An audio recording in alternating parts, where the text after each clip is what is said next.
Hello दोस्तों, मेरा नाम है जयप्रकाश और आप सुन रहे हैं रीडर्स जर्नी। आज हम जिस जातक कथा के बारे में सुनेंगे उसका नाम है दिघिटी कौशल जातक। बोधिसत्व एक समय राजकुमार थे। जब एक राजा ने उसके घर पर कब्जा कर लिया और उसके माता पिता की हत्या कर दी, तो बदला लेने के लिए बोधिसत्व ने खुद को विजेता राजा के सहायक के रूप में नियुक्त कर लिया। एक बार बोधिसत्व जंगल में राजा के साथ अकेले थे और उन्होंने राजा के बाल पकड़ लिए, अपनी तलवार खींच ली और चिल्लाया, अब मैं अपने माता पिता के हत्यारे को 14 टुकड़ों में काट डालूंगा। लेकिन उसी क्षण उसे याद आया कि उसके पिता ने हत्या ना करने की सलाह दी थी। उसने कुछ देर तक राजा को भयभीत रखा और उससे कहा कि धन नहीं बल्कि सद्गुण ही जीवन को अच्छा बनाता है। फिर उसने राजा को आज़ाद कर दिया और उसे अपनी तलवार सौंप दी और कहा कि वह मरने के लिए तैयार है। लेकिन राजा ने बोधिसत्व की बातों को दिल पर ले लिया और उसे नहीं मारा। इसके बजाय राजा ने मित्रता की शपथ ली और उसे कभी नुकसान ना पहुंचाने का वादा किया। उन्होंने बोधिसत्व को अपनी बेटी पत्नी के रूप में दे दी और उनके पिता का राज्य उन्हें लौटा दिया। ये कहानी बुद्ध के जीवन काल में बुद्ध के शिष्यों में से एक, जो धर्म ग्रंथ का विशेषज्ञ था, अपने मुंह धोने के इस्तेमाल किए जाने वाले बर्तन शौचालय में छोड़ गया।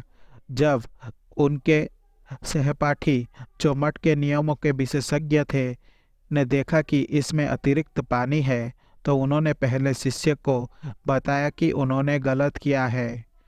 गलती करने वाले शिष्य ने कहा कि उसे नहीं पता था कि ये एक अपराध है और उसने इसके लिए प्रायश्चित करने का वादा किया। लेकिन दूसरे शिष्य ने समझाया कि अगर अनजाने में कुछ किया जाता है तो कोई उल्लंघन नहीं होता है। लेकिन बाद में इस नियम विशेषज्ञ ने कुछ छात्रों के सामने अपराधी की आलोचना की और कहा कि उसने वास्तव में पाप किया है।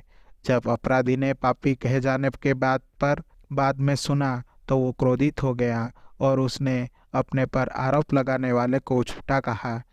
इसकी बात फैल गई और झगड़ा शुरू हो गया, जिससे न केवल शिष्य दो पक्षों में बट गए, बल्कि पृथ्वी पर आम लोगों और स्वर्ग के देवताओं के बीच भी फूट पड़ गई।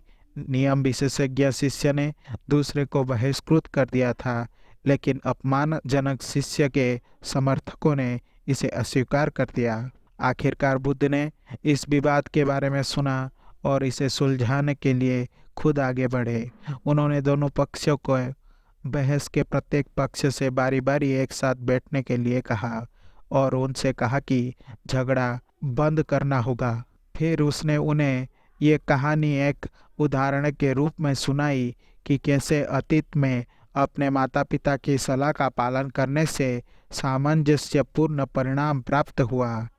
लेकिन शिष्य ने अपना झगड़ा खत्म नहीं किया और निराश बुद्ध हवा में उठकर व्याख्यान देने लगे कि बुद्धिमान लोग झगड़ा नहीं करते हैं और जब मूर्ख तुम्हें घेर लेते हैं तो तुम्हें उनसे दूर हो जाना चाहिए। इसीलिए बुद्ध ने घर लौटने से पहले 3 महीने जंगल में अकेले बिताए। जब वो दूर थे, आम अनुयायी शिष्यों के व्यवहार से इतने निराश हो गए कि उन्होंने उनका समर्थन करना बंद कर दिया और शिष्यों को बुद्ध से क्षमा मांगने जाना पड़ा, जो उन्हें मिली। राजकुमार के पिता और माता बुद्ध के पिता और जन्म देने वाली माता के पहले जन्म थे। आशा करता हूँ कि आपको ये जातक कथा अच्छी लगी होगी। अगर आपको मेरी वीडियो पसंद आई तो इसे लाइक करें और शेयर करें और ऐसे वीडियोस देखने के लिए मेरे चैनल को सब्सक्राइब करें।